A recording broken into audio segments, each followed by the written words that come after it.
Bill Jones, president of Penn United Technologies. Penn United is a precision machining company, everything from progressively stamped dies to precision machine components that goes into nuclear devices, everything in between. Penn United was born in 1971.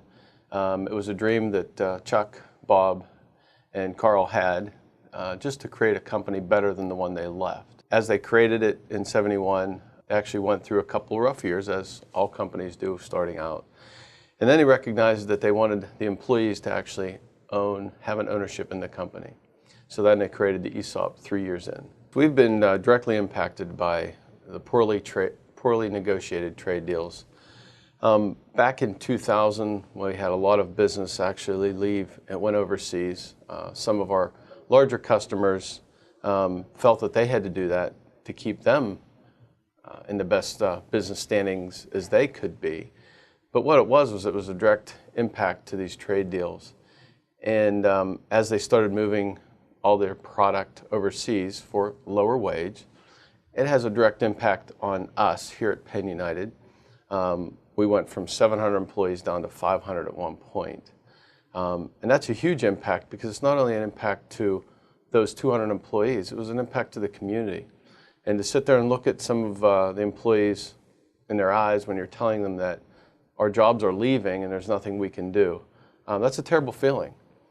Then when you really look at the impact, it's those 200 people, like I said, but it's that trickle down throughout our community. It's the local diner that doesn't have the people going into the local diner because those people are now either searching for a new job or living on unemployment for a period until they're lucky enough to find something else.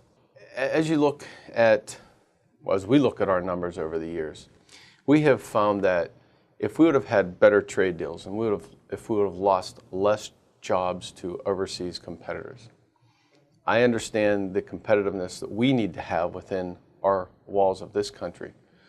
But whenever you look at how many jobs we're losing and how many more jobs we could lose, it could be devastating to small communities. What we've seen even over the years is as we try to move into new markets, try to find business that we think will stay in this country, we recognize that every one of these trade deals has a direct impact. And as we've seen jobs leave, we just look around and go, wow, what's going to be here tomorrow? What's leaving tomorrow? I mean, that's a tough decision because you don't know what industries are leaving. If we actually could change these trade deals so that we could talk about a balanced trade approach, I believe it would help companies like us. I don't want any handouts. I just want a level playing field so that we can compete around this globe, because I believe we can. We are shipping out of this country a small amount of what we produce here at Penn United, but I believe we could be shipping out a lot more if these trade deals actually would be negotiated in a way that would be fair to all of us, not just the reciprocating country that we're shipping to. If we would shoot for a balanced trade, I recognize the macro effect of trade. We need trade across this globe. But when you really look at the macro of that and you try to peel it back and go, okay, how does this affect our country? How does it affect our community, our businesses? We really need to make sure that as we look forward and find deals that work for not only Penn United, they work for the small shop that's trying to start up, because I mean, they have the cards all stacked against them right now. The multinationals, I recognize they move their business around the world to the best place that they can, and I understand why they do that for their shareholders. But at the same time, if we would try to just move the needle to a little more balanced approach, we wouldn't have this hemorrhaging in different parts of the country that we see it. I mean, we see it every day. A company shuts down and moves out of their city. What's the city look like 2 years from now, 3 years from now, a decade after they've moved out? Well, there's evidence all over this country, Detroit, different places, that they've moved out of areas for different reasons. But there is devastation, and we can't afford that as a nation. And I believe if we had a balanced approach, companies like us would continue to grow as we continue to grow our exports and balance our trade around the globe.